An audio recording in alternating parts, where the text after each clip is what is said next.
The sitting is resumed. Senator Dr. Brathwaite.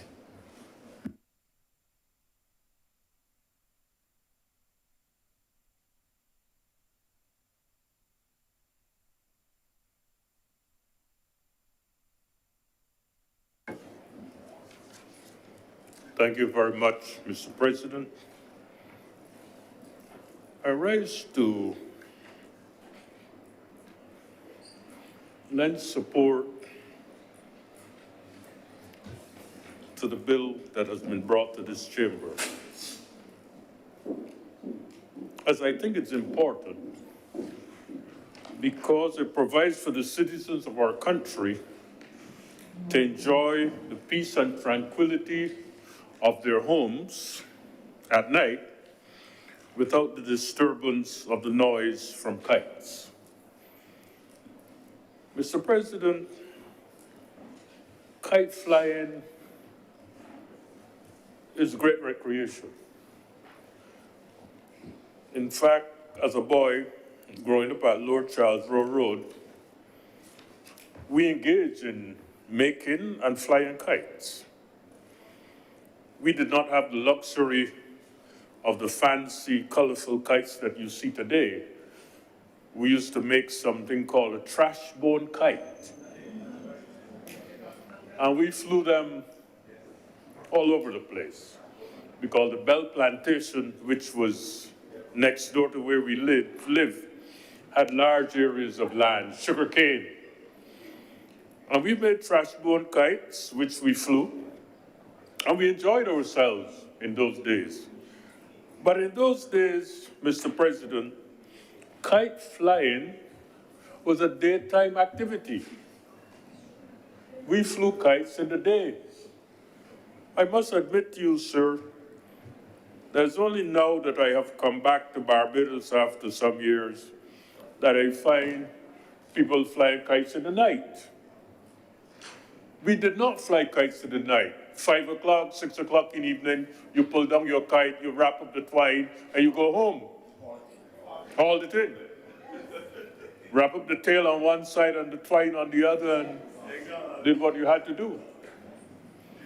So now I find that kite flying is a nighttime activity. As if people don't have anything else to do at night. I don't understand it.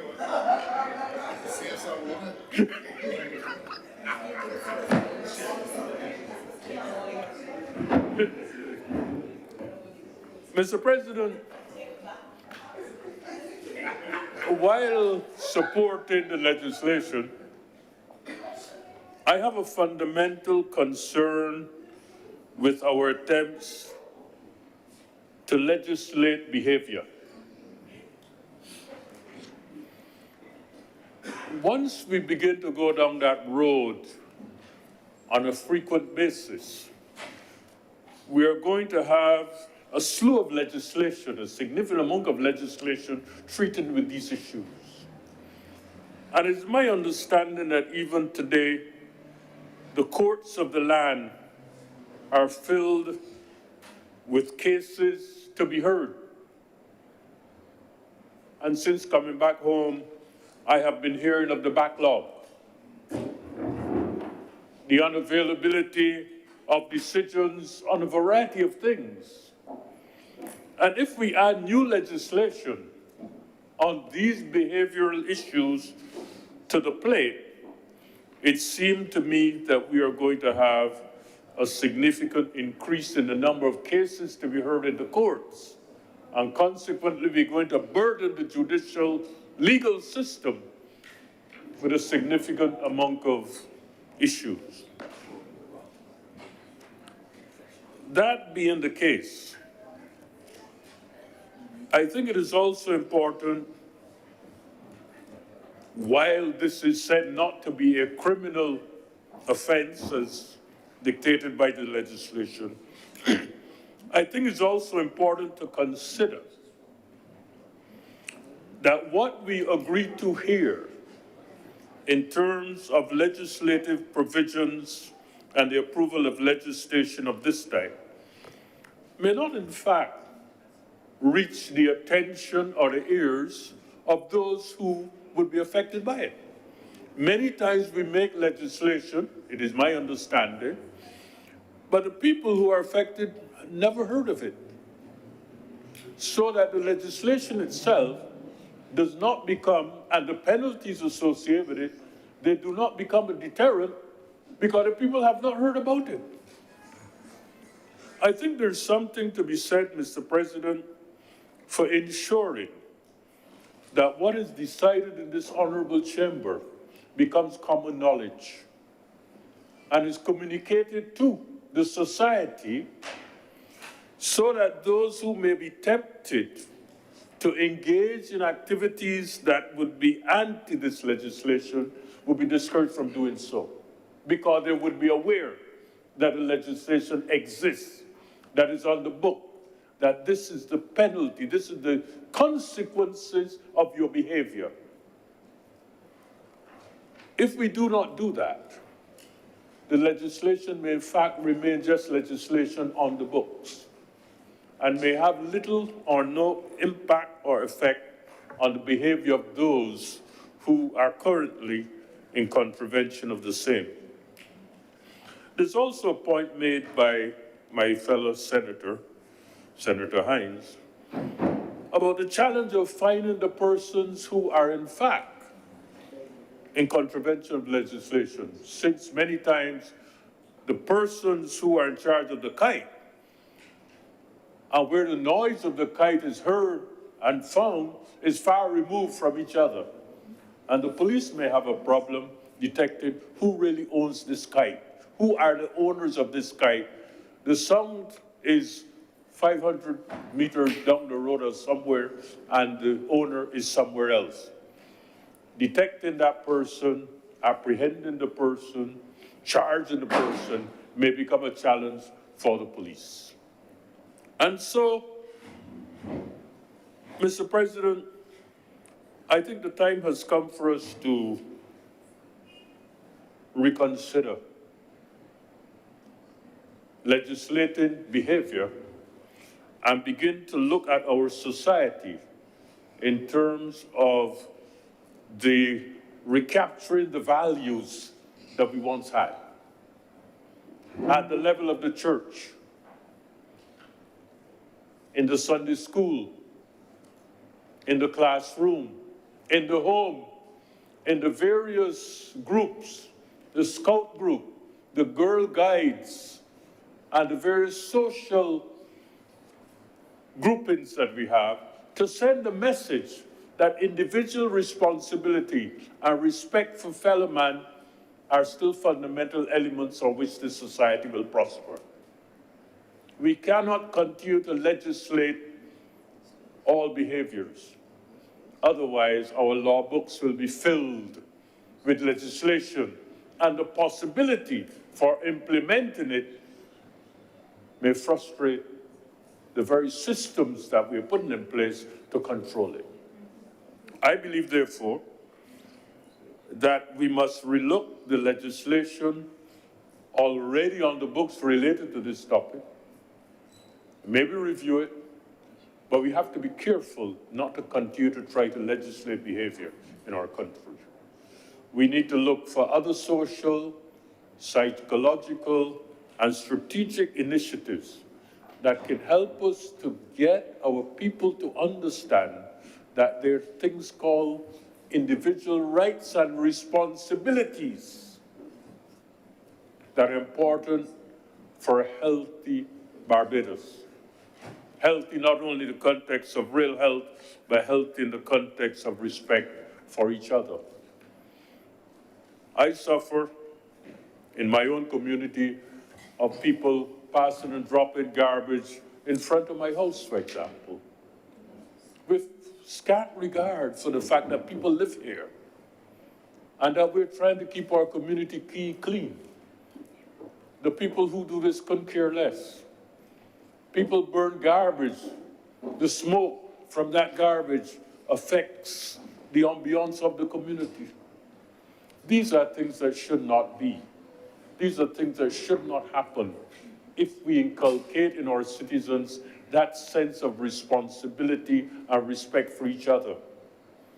the time has come, Mr. President, for us to renew our commitment to those fundamental values of personal responsibility, respect for our fellow man, and truly try to see how we as a country can be a model country for the small island developing states. There are many countries that have gone very far in this regard, and we must examine them and see what they're doing that could be helpful to us as we try to build a responsible society with responsible citizenry, versed in civics and social responsibility to each other. It will not be solved, Mr. President, by legislation alone.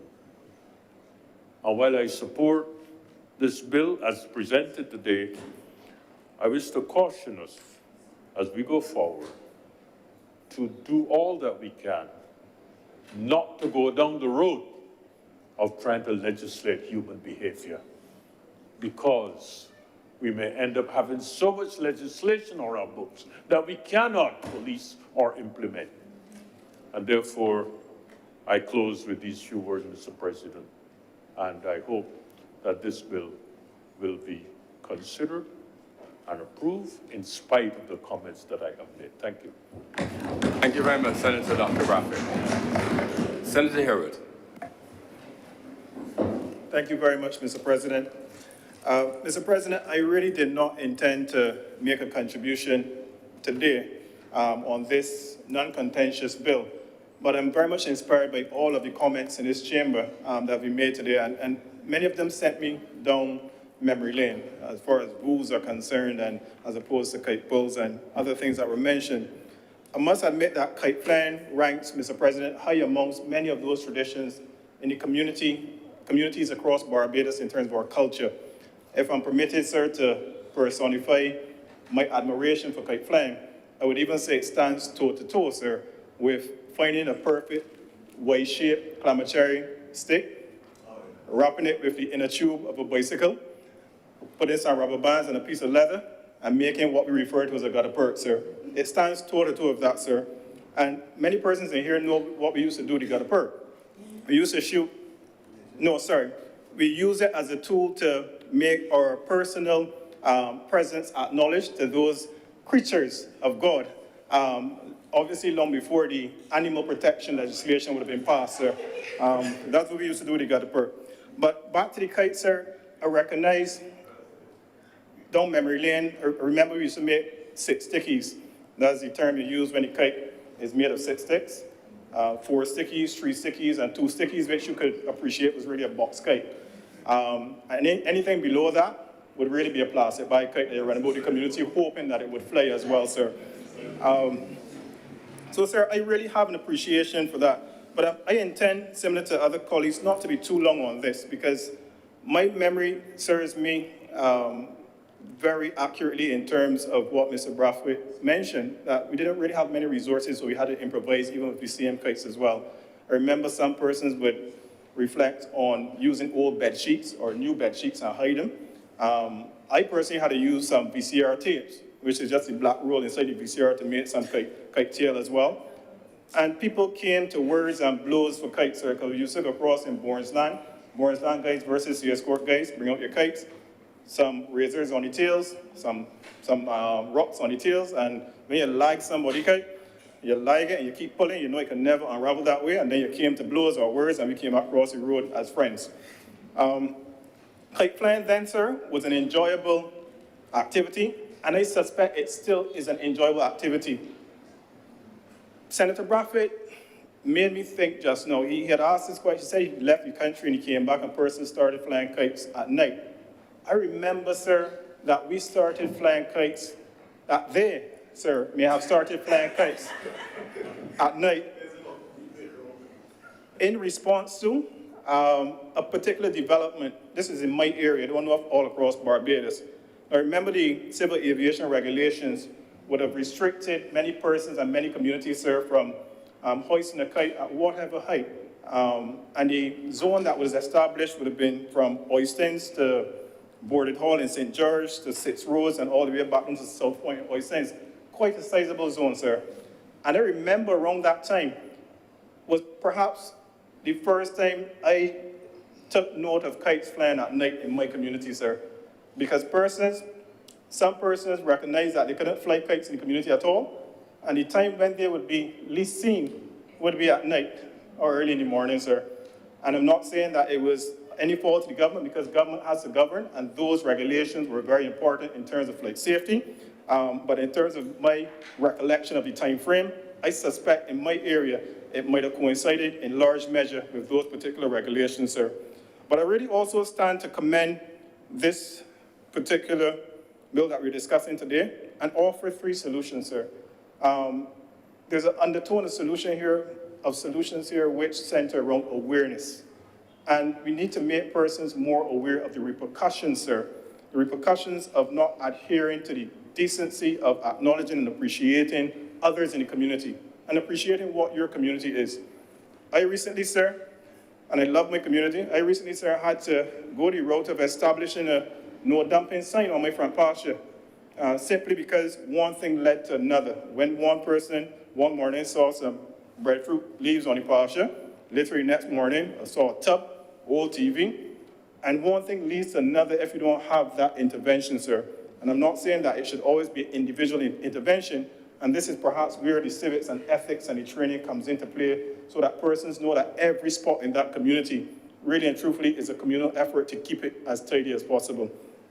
The other part, or the other recommendation to make, sir, really centers not around our national energy policy or energy plan or strategy or anything, but closely aligned to the electrification of certain sectors where they can be, where that electrification makes business sense as well. So for instance, as a person who owns over 20 weed whackers, I would say that there are many benefits.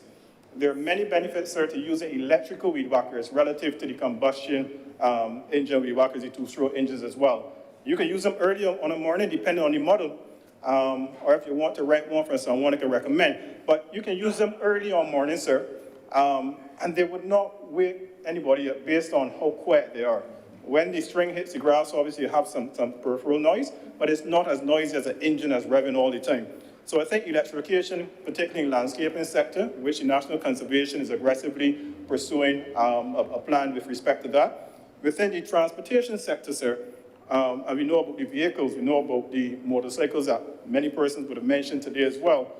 Only to keep in mind, and I've always said this, that electrical cars, sir, present a double-edged sword for me, because whereas we in the Caribbean and some other countries may argue about the benefits of electrical cars, keeping in mind that it uses up to 8 or 9 times the amount of copper than a combustion engine vehicle uses, and we know copper is abundant in places like Chile, and if you see the devastation in terms of that mining sector, what it's causing to mine those particular minerals, it presents a double-edged sword for me. You know, it's like giving and taking, one plus and a huge minus as well. But nonetheless, electrification offers that immediate solution in many respects to the dampening of the noise that is caused as well, sir. And then the third thing is really the incentivization of the kite culture. As a result of the zone that I mentioned earlier, sir, many persons ventured into flying kites at nights, yes, but then those who were willing to adhere to the policy and understanding the communal benefit to not having the buzz in your ear at night, many of them did not possess the resources to go all the way, even down to take the family all the way down to the garrison, sir. And if through or establish maybe NGOs or government entities, we could provide incentives for them to participate down with the garrison. Some people may think it's a bit hard and fast, but transportation is an issue for some persons and some families on large measure. And that is the reason why many persons from Silver Sands don't go all the way down to the garrison to fly kites as well. But I think incentivizing it that way, promoting the kite flying competitions as well, ensuring that we can have workshops around the countries where persons know how to utilize, back in my day it would have been the flour and water, or the clamacheri's to stick them together. And if you have glue, you can use glue. But I think having that frugal representation of what was before goes a very long way, sir. When I was thinking about all the comments made here, the one thing that I committed to myself, and perhaps if my wife was listening, I'll commit to her as well, that my child, has to know how to make a kite out of the same, not necessarily only trash bone. You mentioned trash bone, but there's also, Senator Bradford mentioned trash bone, but there's also the coconut stick, sir, using the coconut limbs as well. But I was thinking that she needs to have an appreciation for how to do these things from scratch, and if that could be incentivized through even our cultural entities as well, I would really love it, sir. I would really love it, sir. So, sir, with those few words, I end there by offering the solutions of broadening awareness, perhaps electrification in certain sectors where it does not impose on the business model of the entities, and also broadening the wide net of incentives that allow persons to appreciate what we have today in terms of kite flying, but what we had back in the days in terms of kite flying as well, sir. So those few words, I thank you. Thank you, Senator Herod. Senator Haynes. Oh.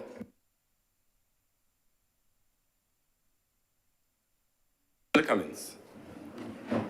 Thank you very much, Mr. President. I think I am heartened by all of the comments that have been made around the table, because it reflects that despite our challenges with civics and ethics and consideration and selflessness and sense of community, that those who at least sit around this table, who add their voices to the narrative of what has to constitute the thinking behind this country, are in fact on the same page and on the right course.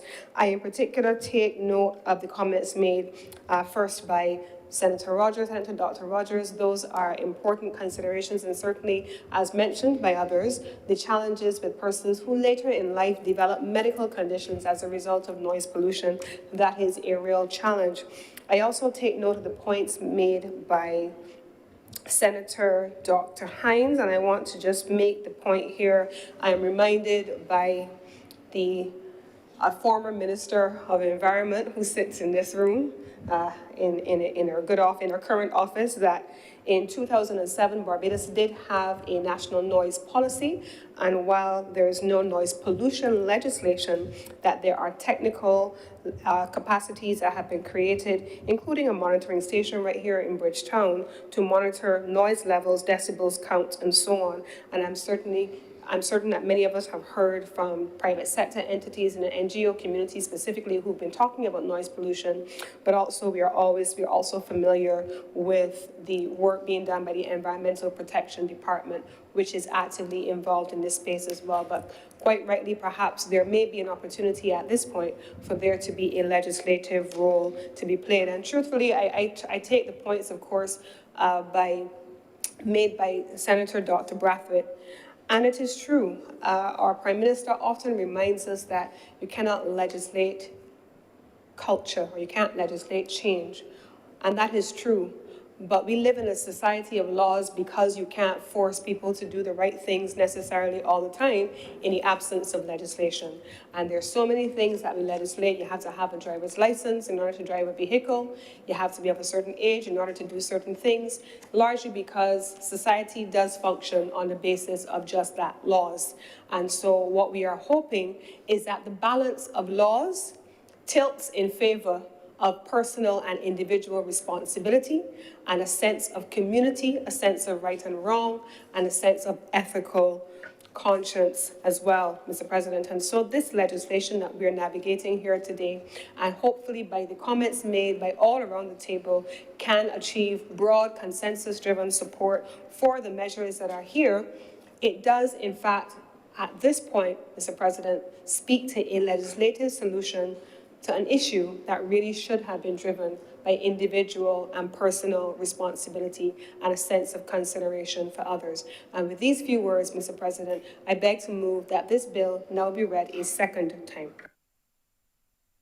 The question is that this bill be read a second time. Honourable senators in favour, please say aye. Aye. Those against, please say no. And thanks, the ayes have it. Mr. President, I beg to move that the Senate now dissolve itself into committee for further deliberation of this bill, and that Your Honour do now leave the chair. The question is that I do now leave the chair. and the Honorable Senate resolve itself in the committee for further consideration of this bill. Honorable senators in favor, please say aye. Aye. Those against, please say no. The things the ayes have it.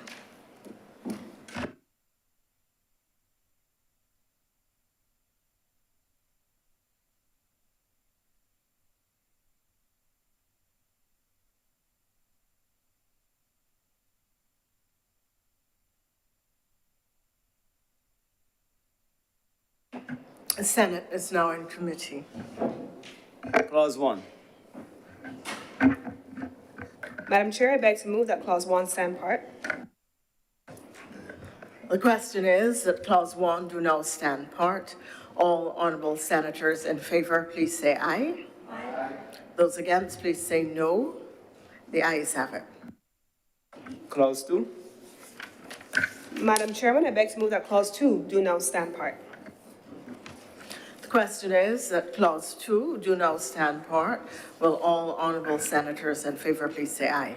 Aye. Those against, would you please say no? The ayes have it. Clause 3.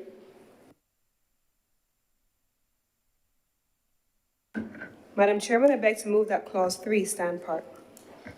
The question is that Clause 3 do now stand part. All honourable senators in favour please say aye. Aye. Those against, please say no. The ayes have it. Clause 4. Madam Chairman, I beg to move that Clause 4 do now stand part.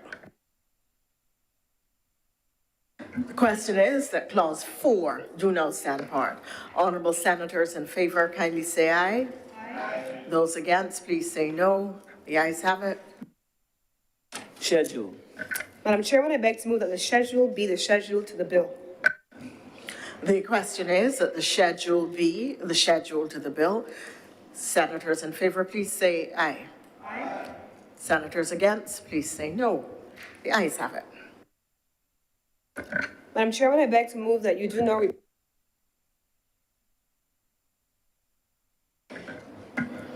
The question is that I do now report to His Honour the President the passing of one bill in committee.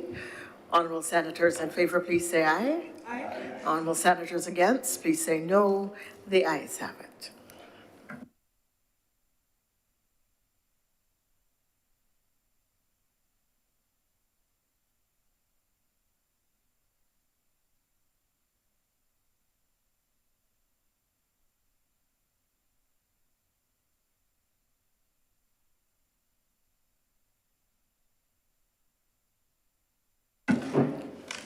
The chairman has reported to me the passing of one bill in committee. Senator Cummins. Mr. President, I beg to move that this bill now be read a third time. The question is that this bill be read a third time. Honourable senators in favour, please say aye. Aye. Those against, please say no. The things the ayes have it. Senator Cummins. Mr. President, I beg to move the passing of one bill in committee that it be cited as the minor amendments. I beg to move that this bill do now pass and be cited as a Minor Offences Amendment Act 2023. The question is that this bill do not pass and be cited as the Minor Offences Amendment Act 2023. Honourable senators in favour, please say aye. Aye. Those against, please say no. The things the ayes have it. This bill is now passed and so cited. Senator Cummins. Mr. President, I beg to move that having now completed the business of the government for the day, that this Senate do now be adjourned, sine die.